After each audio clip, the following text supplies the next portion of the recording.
Aren't you like a homing pigeon duck? You found your way. Now you just find your way home by the. Yeah, I had so many years of practice. All right, so we're going to call the meeting to order at 6:32 p.m. A special council meeting for Monday, April 10th, 2017. Before we get started, I'd like to recognize this meeting is taking place on the traditional territory of the Staminas First Nation, with over 5,000 years of stewardship over these lands and waters. And with that, we'll get underway. The first item is our agenda approval. Are there any additions, changes? Councillor Patterson. Thank you, Mr. Chairman. I made a mistake when I had an inquiry today from Pat Batty. He wanted to come tonight, I think, to bring up the street hockey game. I told him that the meeting started at 7. So he's going to be showing up at 7. So I hope everybody's still here. So I'm just giving you a heads up. I'm not sure what I can do with that, but we'll He may have to come to the next meeting. He may have to come to the next meeting, but I believe we're having a meeting tomorrow night, so Tuesday, right? Yeah. Thank you. Oh, for the hockey. No, You want to be part of the for hockey? council. Sorry, About We're looking for more volunteers. about a as yet to be. We'll just say about the hockey. Plant that seed. All right. So if no changes or additions, I get a motion to approve the agenda. Councillor Frayden and Arnett. All those in favor? Opposed? None opposed. Motion carries. Rise and report items from the closed meeting. Do we have anything to report? Thank you. No proclamations, development applications, or bylaws, community planning and zoning this evening. So we'll move on to reports. So move the recommendation. 7.1, and we're on the game tonight. So moved by Councillor Hutchins, and for those at home, since our one member isn't here that would like to hear what the motion is, that we're moving engage a certified arborist to complete an inventory and assessment of the linear park between Ryan Place, Bertram, Arbutus Crescent, which would include providing a management plan for the area. And number 2, send a letter to all the residents whose properties border this linear park, advising of the assessment to be completed, and the town will continue to manage the trees, ensuring the health and trees per management plan. Number 3, refer the Arborist Management Plan to Parks, Recreation and Culture Advisory Committee and Invasive Species Committee. And number 4, include as part of the 2018 to 2022 financial plan a tree management program for town-owned properties which are currently not included in the existing Parks Maintenance Program budget. So that's been moved and seconded by Councillor Arnett. Just want to note that this is a gold star report. It was fantastic. Is there any discussion?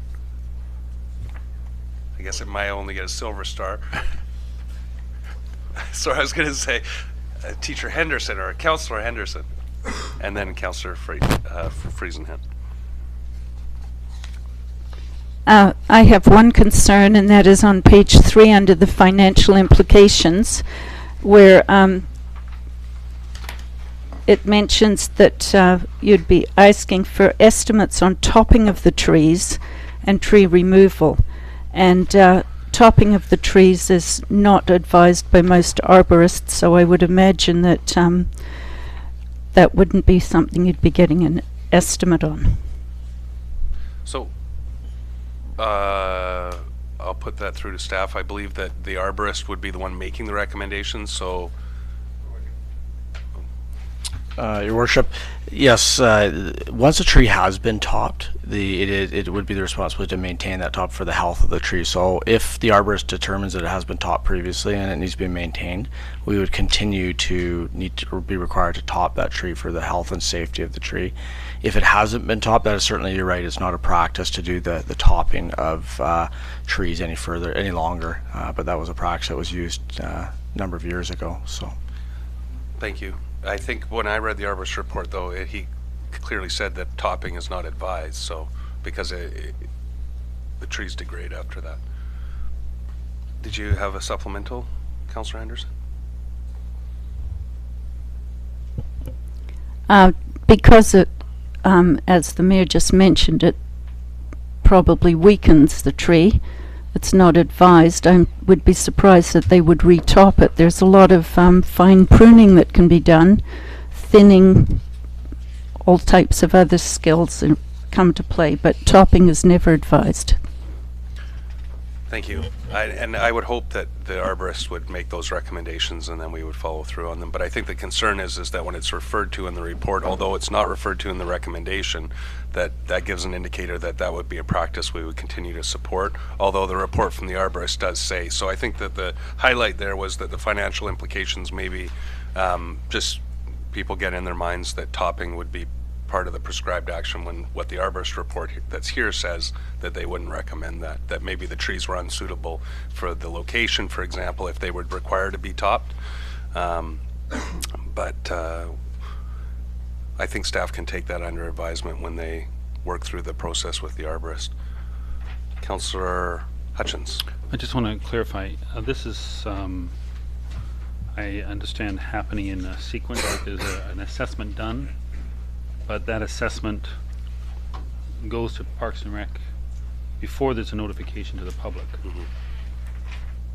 That's what it says. I mean, if it's going to cost $20,000 a year to manage this, that's something that we would have to be informed of before you take that commitment on. Yeah, Your Worship, the focus would be to have the arborist come in, provide the report. That information then could be vetted through the Parks and Rec advisory to get information relating to what recommendations are there. Hopefully it's a multi-year plan, not something that's just all needs to be done at 1 year, but look at many years ahead, different type of plantings that could be planted that at certain heights that wouldn't allow that we don't have to have height restriction type issues, and that information will come back to council, and if it is in excess of, say, a regular maintenance program, we would then want to include that in the financial plan. So if that information, does look like it is going to be excess of just small regular maintenance, we'll definitely want to make sure council has that to consider and bring that report back here with the Parks and Rec and invasive species recommendations or comments. Thank you. As number 3 refers to, that's been moved in the motion, is refer the Arborist Management Plan to Parks, Recreation and Culture Advisory Committee and the Invasive Species Committee. So hopefully when it goes through that lens, Councillor Henderson, that'll give an opportunity to review what that program looks like. And I would say that strategically long-term, I think it's important for us to look at that, especially that linear park in the area we're talking about, and say if those trees have to come down, take them out, and the plantings would be something more suitable that wouldn't require topping. Because if we want to have a good park and also not have to replace trees and cut them down, or ones that require topping, hopefully what would replace them would be ones that would be that more fitting to the park, that would fit in between those homes. Thank you. Is there any more discussion on the motion? Councillor Friesenhan. I just had a question. Ryan Place used to be looked after by Ryan Place, like dollar-wise. I mean, any topping that we did there was done by the landowners. There's no mention in here at all about who's paying for it, which means we're going to end up paying for it. And is that what you really want to end up doing? Yes, number 4 does say that it would be included as part of the financial plan. I hope that would mean that a review of the financial implications would be brought forward so that we could discuss whether we look to share some of those costs with the affected residents or we are going to take on those costs ourselves. But if we're just referring that all of that cost without discussion to the financial plan, that means we're assuming the costs, then I think that we're maybe taking a step further than we need, because in the past, when I've spoken to neighbors in the area, they said, well, we were able to have this work done and then we contributed to the cost, right? So what's the intent from staff's perspective based on this resolution? So the intent is exactly what you describe it, is to bring it back to council. It is a city park and we're responsible for these trees, and we will present that to council. If council wants us to explore that option, then we can probably discuss that when we bring it forward. But it'll be part of the 2018-2022 financial plan. So you didn't clarify the issue for me. Saying it's part of the financial plan says we're just taking on the cost. So that's what you're saying? Yes. Okay, thank you. So you meant subject to council's consideration of taking on this. Everything is subject to council consideration when you discuss a financial plan. If this motion from staff's perspective means that we're just, council's directing you to include it in there without further discussion, then I don't think that would be appropriate. So I would ask for an amendment to the motion. Your Worship, I think looking back at the history of this corridor there. The residents have only paid for that on one occasion. Yeah. It's one occasion that the information in 2008, I believe it's outlined there. The following year, or 3 years later, when the residents were provided information on the trees being topped, the whole street was provided a letter if they would like to participate in that, and only 4 of the 11 properties participated in that. The rest was covered by the town, and the difference at that time. So the town has been covering that, and in previous years, the history that I've been provided is it was managed by the residents without consultation in many cases through council or the Parks Department. They were, residents were going in and having arborists or tree service companies come in and actually trim the trees without actually having that direction from council or the town staff So previously. they were just self-managing the park space. Basically. Okay. Sorry, and then, okay, I'll go Duck, Rob, then Cal. Thank you, Mr. Chairman. Sorry.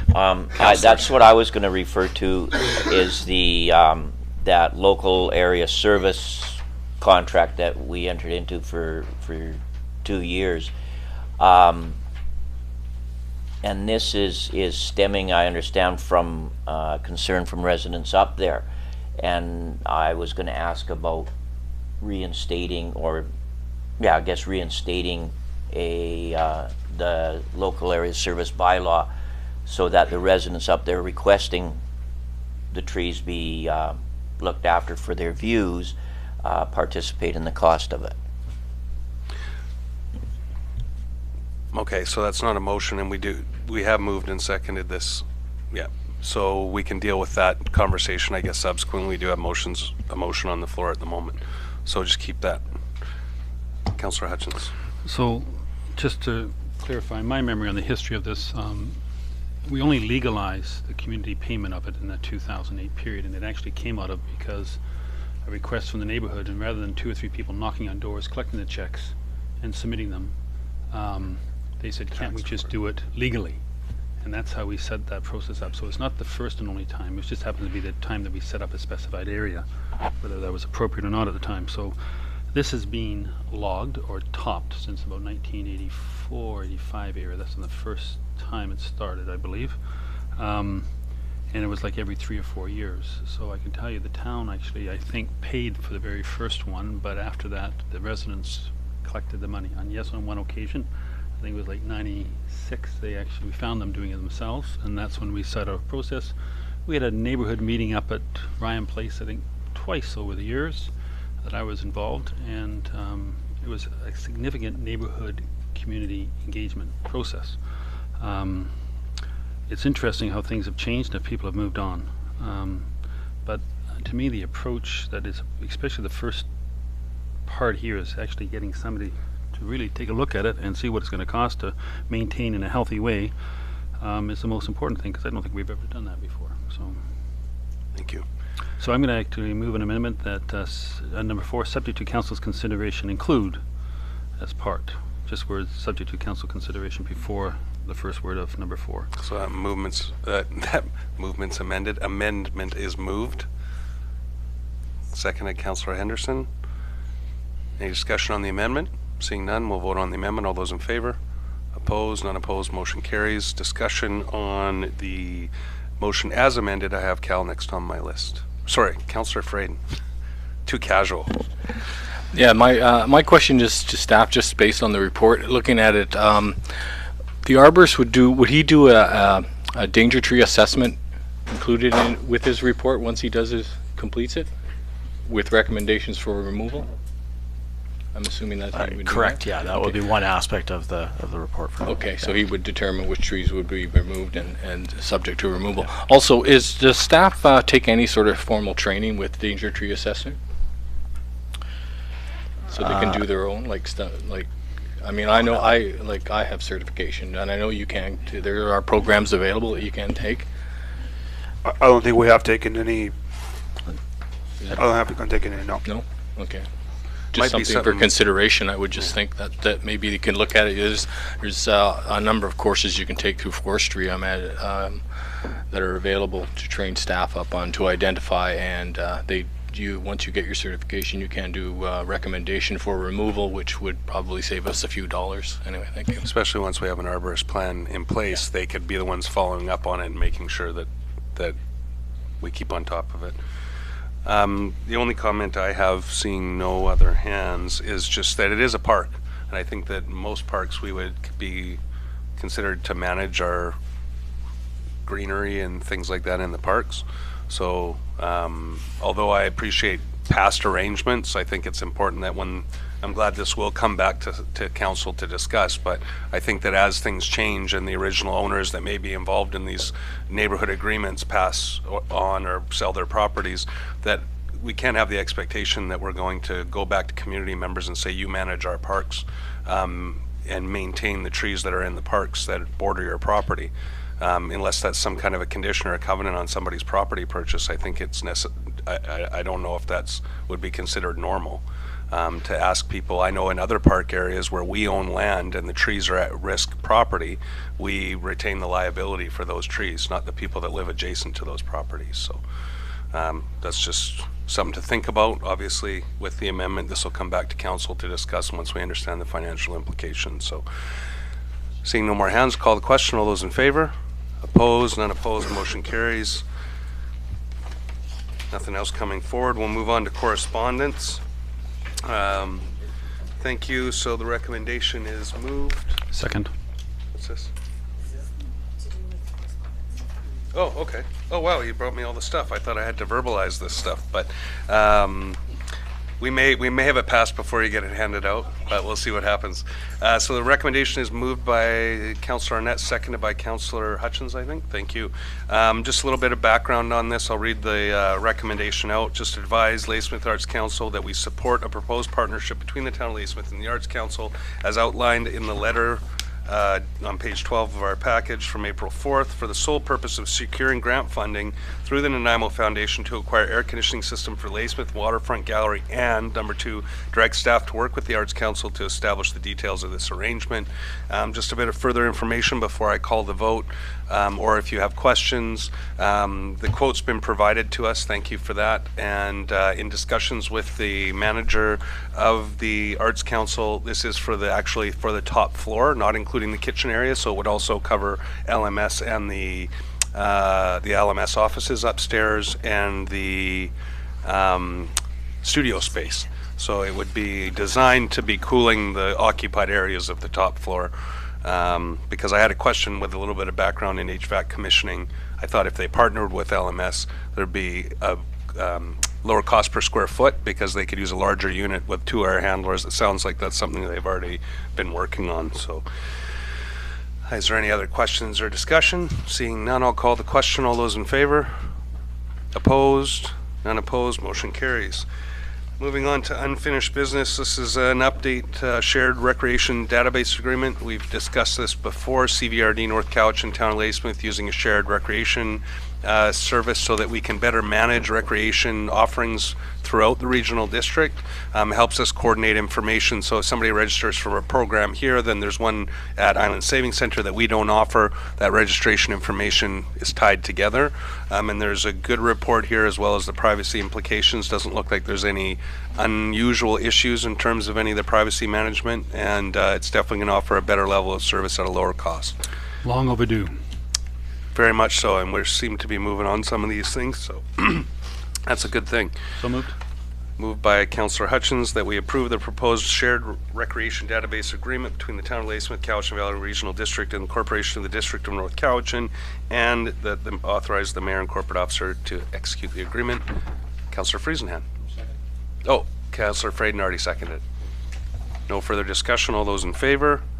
Opposed? None opposed. Motion carries. So we'll move on to our financial plan bylaws. Item 11.1, Town of Ladysmith Financial Plan Bylaw 2017, number 1926, pages 40 through 44.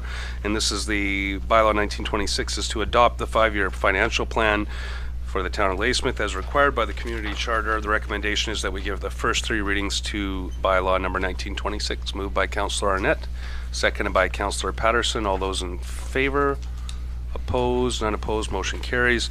For those of you at home, the reason that we move through these so quickly is that we've discussed them at length ad nauseum over the last few months, and this is more of a procedural vote, hence this special meeting. Item 11.2, Town of Ladysmith Tax Rates Bylaw number 2017 number 1929, pages 45 and 46 of the agenda. Purpose of Bylaw 1929 is to set the property tax rates for 2017 in accordance with the 2017 to 2021 financial plan, and the recommendation is that we give first three readings to the bylaw. So moved. Councillor Hutchins, seconded by Councillor Fraden. No discussion. All those in favor? Opposed? None opposed. Motion carries. Item 11.3, Town of Ladysmith Water Parcel Tax Bylaw 2017 number 1928, 47 and 48 in the agenda package, and the recommendation is that council give first three readings to the Town of Ladysmith Water Parcel Tax Bylaw number 1928.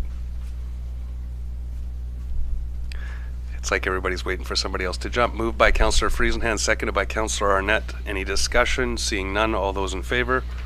Opposed? None opposed. Motion carries. Town of Ladysmith Sewer Parcel Tax Bylaw 2017 number 1927, pages 49 and 50. Purpose of bylaw number 1927 is to establish the sewer parcel tax rate for property parcels, and the recommendation is that we give the first three readings to the bylaw number 1927. Moved by Councillor Fraden, seconded by Councillor Patterson, just to mix it up. Any discussion? Seeing none, all those in favor? Opposed? None opposed. Motion carries. No further items on our agenda this evening. Then we'll move to question period. Go ahead, Rob, take the mic. Yes, make sure you got the switch in the on position.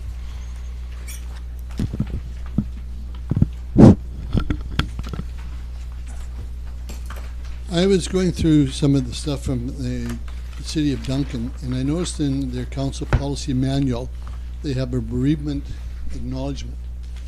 We've lost one of our former councillors who served, I believe, 9 years on council. And one of the things they hear, they have a gift basket or flowers up to a value of $75 to be sent to affected individuals or immediate families under the following circumstances: hospitalization of staff member, council member, former council member, freeman of the city, or the death of the above, or the death of the spouse of the above. Do we have a bereavement policy, and if so, should we not be looking at one? Thank you. I'm not sure we have a policy, but I think that in the specific instance of the councillor that recently passed, we always have as a matter of course. I don't believe we have a policy, but we don't have the information right now, but I will refer that to staff to look into it. But rest assured that in the case I think you're referring to of a recent passing, we did send... Celebration of life is Yeah. coming up shortly. Thank you. We'll make sure we get that taken care of. Okay.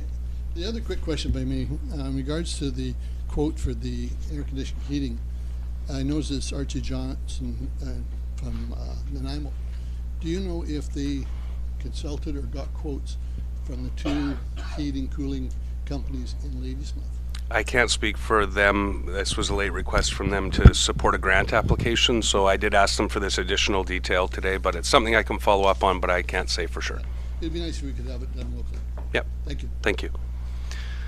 Seeing no further questions, I'll ask for a motion to adjourn. One late item. Sorry, we don't allow late items this late in the meeting. Are we going to be sending thank you cards to the two Stamanis councillors that are Thank not you. returning? So actually, this was on my notes. Sorry, we worked on this today, so my apologies. Yes, I had a congratulations letter. They had already given me a draft. I just wanted to add a paragraph just reflecting on the growth of our relationship and encouraging the new councillors who've joined, as well as two separate letters to Tim Harris and Kevin Frenchy, thanking them for their contribution to the growth of our relationship over their terms. And so we'll send them separate letters and then a letter to the new council on behalf of council and our community. Just something that I would like to see, Mr. Chairman, is I think it would be a nice touch if, for the two outgoing members of the council, if each member of our council signed the card or the letter. Yeah, I would definitely not send those without running it by council first, because that's when I read the draft. It said I on the behalf of council, and I felt with the relationships that we had both professionally and personally that it would be fitting that we do that as a group, not just from me, Yeah. but we express that as a group. So I'll bring those drafts to you before they get sent later this week. Okay. Thank you. No further, I'll ask for a motion to adjourn. Sorry.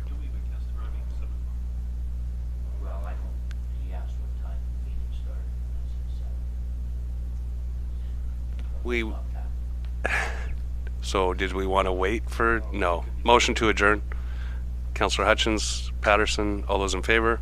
Opposed? Were you moving them? We're adjourned.